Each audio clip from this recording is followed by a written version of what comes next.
The clamp knob assembly holds the blade in your scroll saw's blade clamp.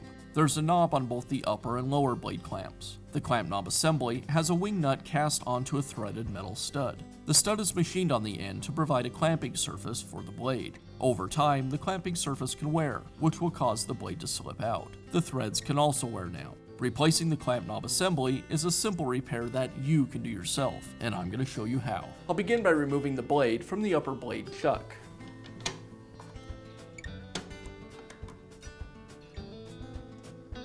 Now I can just unscrew the blade clamp.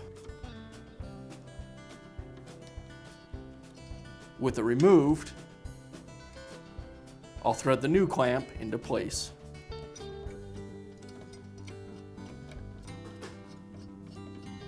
And I'll reinstall the blade.